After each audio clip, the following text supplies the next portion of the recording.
नमस्कार, मैं हूं आशीष चित्रांशी और आप देख रहे हैं द न्यूज लॉन्चर।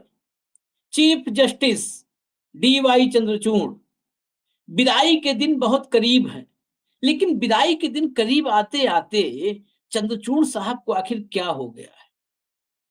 अब सवाल पूछना जरूरी हो गया है।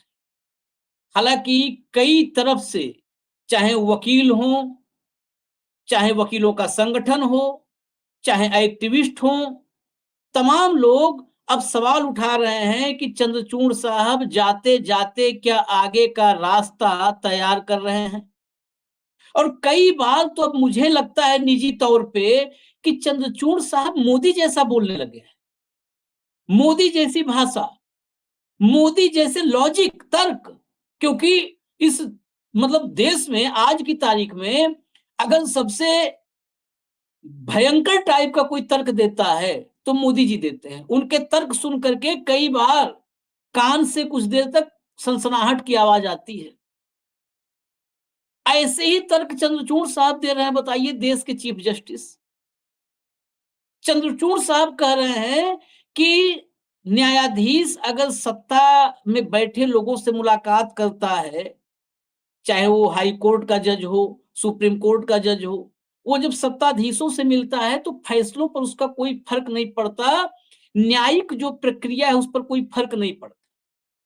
चंद्रचूड़ साहब, जरा आप ये समझाइए, मुलाकात होती कैसी है और किसे कहते हैं मुलाकात? हमने जब आपने मुलाकात की थी मोदी जी से, तो सुप्रीम कोर्ट का 1997 का एक जो खुद को रेगुलेट करने के लिए, न्यायाधीशों को रेगुलेट करने के लिए एक फैसला था, निर्देश था सुप्रीम कोर्ट का, वो दिखाया था। हमें भी पता है मुलाकात होती है, लाल किले पर भी मुलाकात होती है, सरकारी कार्यक्रमों में भी मुलाकात होती है। जब चीफ जस्टिस किसी राज्य में कोई बनता है हाई कोर्ट का, तो मुख्यमंत्री से मुलाकात होती है। ये सब हमें भी पता है। लेकिन सवाल यह है कि घर पे किसी के जा करके कोई नेता पूजा पाठ नहीं करता है, किसी जज के।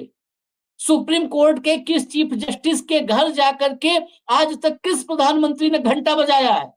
ये सवाल है। और इस सवाल को लेकर के सुप्रीम कोर्ट में इस समय काफी विवादों में जाते जाते घिर रहे हैं चंद्रचूड़ साहब।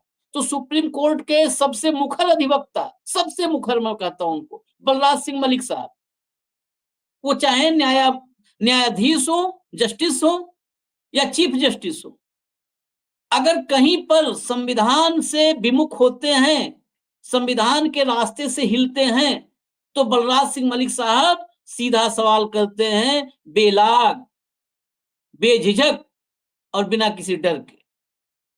ये बताइए मलिक साहब, ये तर्क कहां तक समझ में आ रहा है? इसके पहले तो उन्होंने बता ही दिया था कि जब राम मंदिर पर फैसला देना था तो भगवान के सामने बैठ गए, यानी भगवान के भरोसे हो रहा है।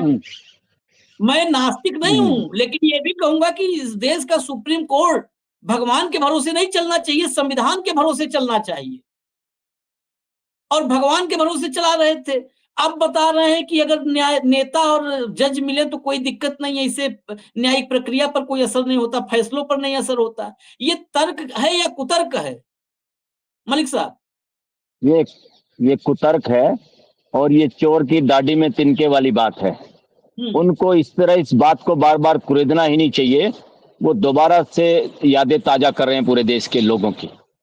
अरे फॉर्मल मीटिंग होती है, उसको कौन मना करता है? होती है। ये इनफॉर्मल मुलाकात घरों पे करने की क्या जरूरत है? और जब से महाराष्ट्र का चुनाव, जब से वो टोपी महाराष्ट्र की पहन के प्राइम मिनिस्टर को अपने घर बुलाने का क्या मतलब है? और बार बार अभी भी ये महाराष्ट्र में कह रहे हैं सारी बातें, अपने गांव के लोगों के सामने या किसी फंक्शन में मुंबई में, ये सारी की सारी बातें वहीं क्यों दोहरा रहे हैं? महाराष्ट्र में क्या कारण है? ये बड़ा और प्रश्न देश के सामने खड़ा हो रहा है कि इसके पीछे क्या एजेंडा है, इसके पीछे क्या साजिश है और क्यों ऐसा कर रहे हैं वो।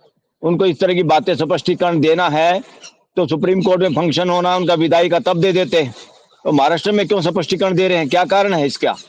तो ये इनका संदेह और गहराता जा रहा है देश के लोगों का। और देश अब इनके तर्कों से कोई सहमति रखने वाले नहीं, कुछ अंध भक्तों को छोड़ के बाकी कोई इनकी बात से जो मर्जी कहे, कोई प्रभाव डालने वाला नहीं है। इनकी छवि पॉजिटिव अब होने वाली नहीं है इन बातों से। हम्म।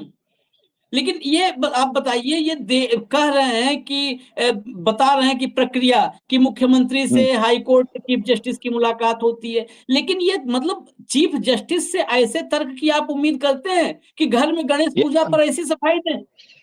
ये उसी बात का है, जब कोई घर में छोटा सा बच्चा चोरी उसकी पकड़ी जाती है तो इस तरह के तर्क देता है। उसी लेवल पे आगे हैं देश के चीफ जस्टिस मिस्टर चंद्रचूड़। उनको ऐसा नहीं करना चाहिए, उनको इससे अच्छा जुबान बंद रखनी चाहिए और जो कुछ कहना है अगर इसका स्पष्टीकरण देना है तो सुप्रीम कोर्ट के अपने विदाई भाषण में स्पष्टीकरण दे, लोगों के सामने स्पष्टीकरण दे, जहां लोग प्रश्न पूछने की भी हिम्मत रखते हैं।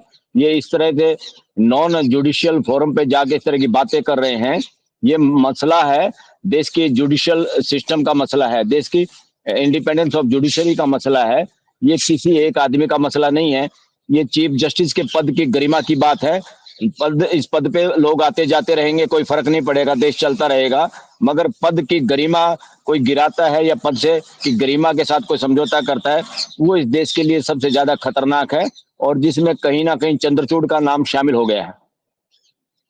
मतलब आपका मानना है कि अब चंद्रचूड़ भी उसी कोटे में आ गए जिसमें रंजन गोगोई थे? बिल्कुल बिल्कुल, उससे बाहर नहीं है। गोगोई के साथ ही मिलके इन्होंने रात को ट्रांसफर किया था जस्टिस मुरलीधर का, जो बड़ा अपराइट जज थे हाई कोर्ट उड़ीसा से, रिटायर होके वो आ गए हैं।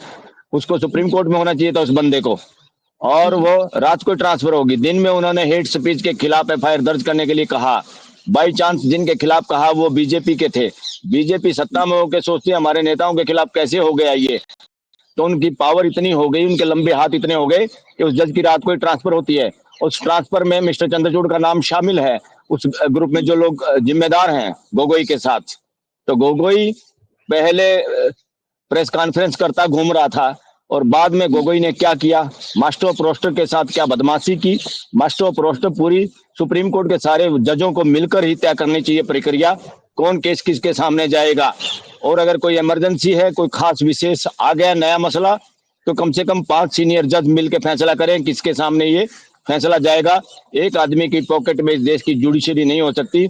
जिस तरह यहाँ पर हमारे लोकतंत्र में भी कैबिनेट सिस्टम है, मगर कैबिनेट भी नपुंसक और पंगु हो गई है देश में, और लगातार सारे प्राइम मिनिस्टर अपनी जेब में पावर को रखना चाहते कुछ एक को छोड़ के। तो ये सिस्टम सारा का सारा देश का खराब हो गया है, और ये खराब किया है ये तानाशाही मानसिकता के लोग, राजशाही मानसिकता के लोग लोकतंत्र के नाम पे जनप्रतिनिधि बन बैठे हैं और देश की ऐसी की तैसी कर रहे हैं।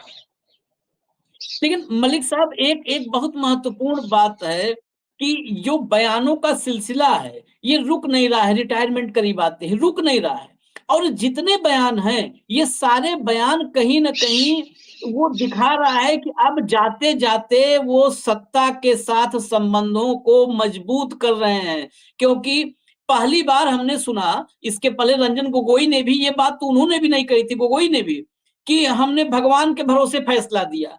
ये बताइए, देश में संविधान के भरोसे फैसला होगा या भगवान के भरोसे फैसला होगा? देश में संविधान के अलावा कोई किसी का भगवान यहाँ नहीं चलेगा। कोई किसी का भगवान है तो मूर्ति के रूप में नहीं दिखा सकते। बताइए आपका कौन भगवान है इस देश के सामने, दुनिया के सामने लाइए उसको, कौन सी ट्रुथ है भगवान नाम की। ये भगवान पैरेलल जो भी शब्द हैं ये नहीं चलेंगे देश के अंदर। और स्टूडेंट्स का लोग तो कह रहे थे बाहर की यूनिवर्सिटी में पढ़ के आए हैं ये, और इस तरह के हैं, बड़े से बड़े लिटरेरी आदमी हैं, उनके तो इस बयान से वैसे पोल खुल गई है। और उनका जो सिस्टम रहा आचरण जाते जाते, अब पता नहीं वो अपने बेटे को जज बनाना चाहते हैं या खुद ही कुछ पोस्ट लेना चाहते हैं। देश के अंदर काला कानून है। जितने भी रिटायर्ड जज होते हैं उनके लिए ट्राइब्यूनल और कमीशन में आफ्टर रिटायरमेंट अपॉइंटमेंट के जुगाड़ है इस देश में। ये जुडिशरी, इंडिपेंडेंस ऑफ जुडिशरी के खिलाफ है। सारे कानून रद्द होने चाहिए, ये बंद होने चाहिए। इसके जरिए सरकारें इन जजों को अपना पपेट बनाना चाहती हैं, और काफी जज इस तरह का जजमेंट्स देते हुए नजर आते हैं जो कि उनके आफ्टर रिटायरमेंट अपॉइंटमेंट में मदद करते हैं। ये बात खुद जेटली ने पार्लियामेंट में कही थी। और यही लोग अब सत्ता में हैं, पार्टी उनकी सरकार मेजोरिटी में है, तो शासन संभाल रहे हैं। और उन कानूनों को इसी तरह से, और रिटायर्ड जजों ने एक धंधा बना लिया है आफ्टर रिटायरमेंट अपॉइंटमेंट लेने के लिए। और अब तो आर्बिट्रेशन के बहाने ये लोग प्रैक्टिस कर रहे हैं, लाखों करोड़ों रुपए कमा रहे हैं, जिसमें वकीलों की बजाय सारे रिटायर्ड जज ही और एक कौन करता है उनको अपॉइंट? हाई कोर्ट या सुप्रीम कोर्ट के जज, वर्किंग जज उनको अपॉइंट करते हैं, आर्बिट्रेटर। ये गोरख धंधा देश में चल गया है।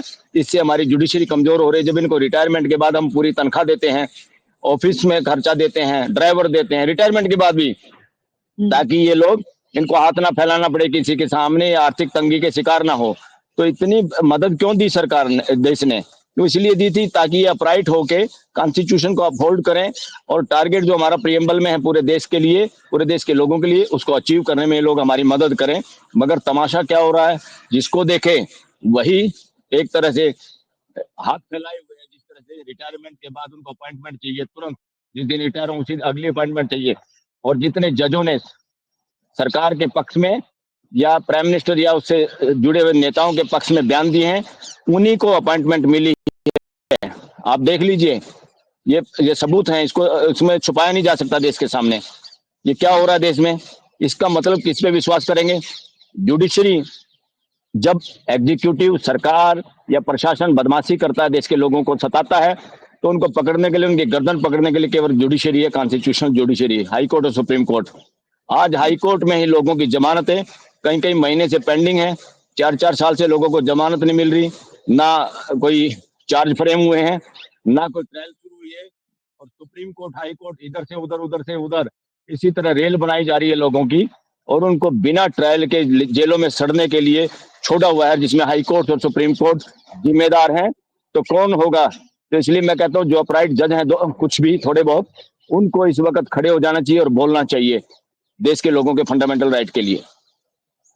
मलिक साहब, ये जा रहे हैं, अब तो चंद्रचूड़ साहब जा ही रहे हैं, संजीव खन्ना साहब आ रहे हैं, लेकिन इनके आने और जाने के बीच में सुप्रीम कोर्ट में वकीलों के बीच और जज के बीच, खासकर चंद्रचूड़ के बीच, एक तनाव का माहौल दिख रहा है। वो न्याय की देवी का जो वो बदल दिया, उनका लुक बदल दिया, हाथ में उनकी पट्टी हटाई आंख से, हाथ में तलवार की जगह संविधान आ गया।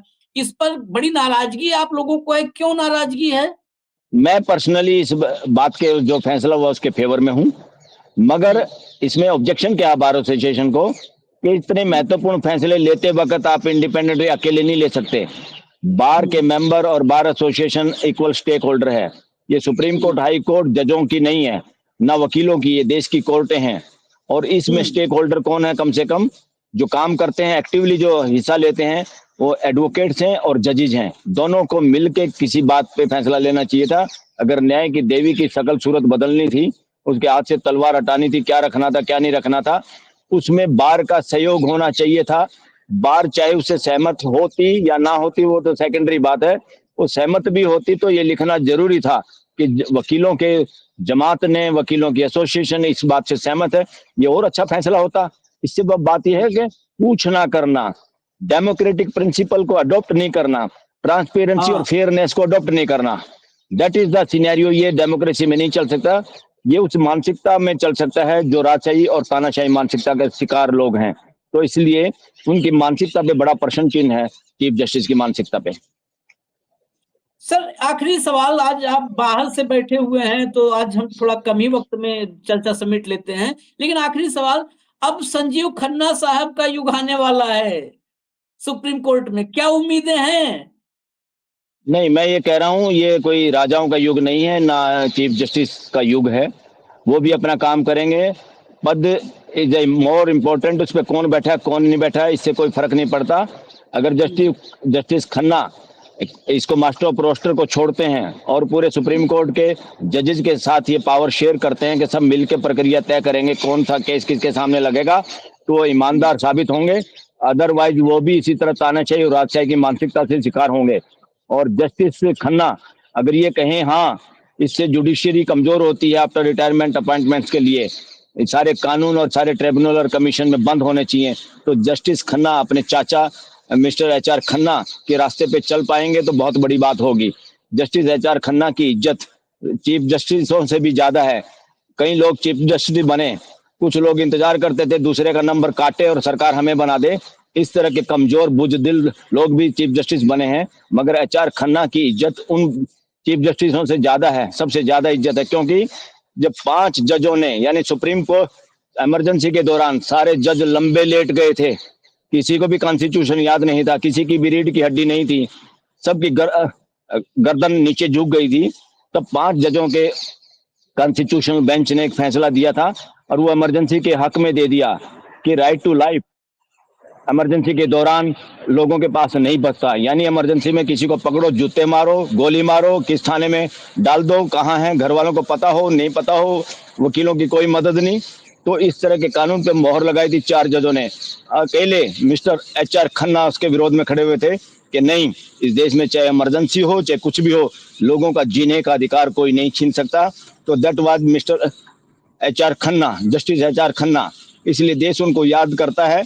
अगर किसी जज की स्टैचू कभी फ्यूचर में लगेगी कहीं सुप्रीम कोर्ट में, मैं तो चाहता हूं कि सुप्रीम कोर्ट में उनकी स्टैचू लगे। हालांकि कोर्ट नंबर 2 में लगी हुई है, जहां उनका बेटा, उनका भतीजा 2 नंबर कोर्ट में बैठा है। मगर वो चाचा की शक्ल देख के मुझे लगता है, चाचा की शक्ल देख के तो कम से कम उस तरह के वो फैसले करते जो लोगों को लगता था। मगर इस देश में चीफ जस्टिस बनने के लिए, प्रमोशन पाने के लिए लोग बड़े असूलों से समझौता कर लेते हैं, ऐसा हमें स्पष्ट दिखाई देता है। तो 4 जजों में कौन थे? सबसे लंबे समय तक चीफ जस्टिस रहने वाले आज के मिस्टर चंद्रचूड़ के फादर भी थे, जस्टिस चंद्रचूड़। उस वक्त जो इतने सबसे लंबे समय तक उनका रिकॉर्ड है चीफ जस्टिस रहने का। तो क्या करेंगे? चीफ जस्टिस लंबे समय तक होना, चीफ जस्टिस होना कोई मायने नहीं है, इनमें कोई दम नहीं है। पदों पे बैठे हुए व्यक्तियों में दम नहीं होता, उसे पद पोस्ट में दम नहीं होता, व्यक्तित्व में दम होता है। व्यक्तित्व अगर अपने व्यक्तित्व के साथ न्याय ना करे तो वो अवमानना है, देश के न्यायिक व्यवस्था की अवमानना। ये बात ये संजीव खन्ना साहब अगर समझ पाए तो बड़ा दुरुस्त होगा, देश के लिए भी दुरुस्त होगा, इस देश की न्यायपालिका के लिए दुरुस्त होगा। हाँ, मगर मैं एक बात कहूं कि वकीलों को और मेरे को खुद भी, हमें कोई भी ऐसा विश्वास नहीं है कि जस्टिस खन्ना कुछ अच्छा कर पाएंगे देश के लिए। यही लगता है कि वो वही करेंगे, लोगों को ये लगता है जो सरकार के पक्ष में होगा, सरकार के खिलाफ वो कोई केस सुनने की हिम्मत नहीं करेंगे या उस केस को लगाने की हिम्मत नहीं करेंगे, ऐसा देश के ज्यादातर वकीलों का मानना है। ये मलिक साहब क्यों ऐसा मानना है? क्योंकि क्या कहीं इसलिए तो नहीं कि सुप्रीम कोर्ट में जिस तरीके से वो आए थे, जिस तरीके से सुप्रीम कोर्ट के जज बनाए गए थे, कहीं इस यस पे तो डाउट नहीं है? यस, पूरी मेरिट को इग्नोर करके उनको जज बनाया गया। वो चीफ जस्टिस भी नहीं बने थे। और सब ये सेटिंग होती है देश में, कोलिजियम में ये कौन चीफ जस्टिस बनेगा, कैसे बनेगा, ये बहुत बड़ा गेम देश में चल रहा है। जैसे लोग CM और PM बनने के लिए लालायित रहते हैं, कैसे कैसे MP और कैसे जुगाड़ होंगे, यही जुगाड़ इस देश में जुडिशरी में अपॉइंटमेंट के लिए, प्रमोशन के लिए चल रहा है, जो कि बताने की जरूरत नहीं, जो स्पष्ट है, बहुत सारे एविडेंस हैं इन बातों के। और फिर उन्होंने जिस तरह से लोगों को उम्मीद थी, देश का सबसे महत्वपूर्ण मामला था fair and free election, transparent election, जो इतना मौका उनके पास था, वो चाहते तो इस चीज को इतना दुरुस्त कर सकते थे कि देश उनको जिंदगी भर, अगली पीढ़ियां भी याद रखती कि कोई जस्टिस खन्ना आए थे, उनके सामने केस था, जब देश चिल्ला रहा था, करहा रहा था कि हमारा राइट टू वोट, हमारा सबसे बड़ा फंडामेंटल राइट की सुरक्षा आप कीजिए। उस वक्त उनकी कोर्ट ने क्या किया वो जग जाहिर है। ये आपने बड़ा गंभीर मसला चलते चलते आपने फिर वो दुखती रग छेड़ दी कि वोटिंग राइट्स का मसला जो गया था, चुनावों की पारदर्शिता का मसला गया। जजों की पहचान देश के लोगों के अधिकारों की, मौलिक अधिकारों की सुरक्षा के साथ जुड़ा हुआ है। जो लोगों के मौलिक अधिकारों के साथ खड़ा होगा, उनको दुरुस्त करने में, उनके फेवर में खड़ा होगा, वही इस देश का हीरो जज होगा, और कोई नहीं। और तो दुनिया भर के जज आते रहेंगे, जाते रहेंगे, दैट इज फॉर्मेलिटी, गिनती का मामला है, ऐसे लोग याद नहीं किए जाते। चलिए, जा रहे हैं चंद्रचूड़ साहब, जाएं, उनको विदाई पर हम शुभकामनाएं ही देंगे, लेकिन याद कैसे किए जाएंगे चंद्रचूड़ साहब, ये उनको तय करना है। सबको तो काफी ज्ञान दे रहे हैं, ऐसा नहीं है। लोगों को लगने लगता है कि उन्हीं का ज्ञान अंतिम ज्ञान है, तो चंद्रचूड़ साहब को भी शायद ये लग रहा हो कि वो जो ज्ञान दे रहे हैं वही आखिरी ज्ञान है। इस वक्त तो सबको बहुत कुछ बता रहे हैं, बहुत कुछ ज्ञान दे रहे हैं। जाने के बाद वो कैसे याद किए जाएंगे, ये इस देश की जनता तय करेगी। ये चंद्रचूड़ साहब के हाथ में नहीं है तय करना, न मोदी के हाथ में तय करना है कि मोदी को जाने के बाद इस देश की जनता कैसे याद करेगी। और देखते वो हैं कैसे लगभग याद। और वो लगभग तय हो चुका है देश की जनता में। आज कम्युनिकेशन का जमाना है, इंफॉर्मेशन का जमाना है, कोई छुपता नहीं। अब तो लोग खाली चेहरा देख के, और जजों की तो जजमेंट अब आम गली मोहल्ले का विषय बन चुका है, और बनना भी चाहिए। इस देश को पता होना चाहिए, देश सरकार से भी ज्यादा नजर अब हाई कोर्ट और सुप्रीम कोर्ट पे है, और उनके जजों पर, उनके फैसलों पे है। ये बहुत अच्छी बात है इस देश के लिए, देश जाग रहा है। चलिए, आपने कहा कि जनता ये तय भी कर चुकी है कि उन्हें कैसे याद किया जाएगा। खैर, आज आप बाहर थे, थोड़ा वक्त हम लोग कम ही निकाल पाए, क्योंकि बहुत सारे मुद्दे हैं। आपसे बात करते हैं तो मुद्दे बहुत सारे रहते हैं बात करने के लिए। फिर करेंगे जल्द ही, कल परसों में बैठेंगे, क्योंकि एक बहुत महत्वपूर्ण मसला है जिस पर हमें विपक्ष को जरा, विपक्ष की चूड़ी भी कसनी है। 17C का मसला, उस पर हम बैठेंगे, क्योंकि हरियाणा में विपक्ष ने सत्यानाश कर दिया। अब जी महाराष्ट्र और झारखंड है, तो कम से कम एक बार हम आप फिर बैठेंगे, इस 17C पर बात करेंगे। कोशिश करेंगे कि विपक्ष के लोग जग जाएं, नहीं तो जैसे सब वही कहे कि सारा एक ही मतलब कुएं में जिसमें भांग पड़ी थी, वही भांग सब पी करके मस्त हैं, तो कोई बात नहीं है। लेकिन जगाने की कोशिश हम लोग करेंगे। धन्यवाद मलिक साहब, आपका धन्यवाद, आप हमेशा वक्त जी निकालते हैं। फिर हमारी जी, मुलाकात नमस्कार। जल्दी होगी। न्यूज लॉन्चर आप लोग थैंक यू, देखते रहिए। नमस्कार, नमस्कार। Thank you.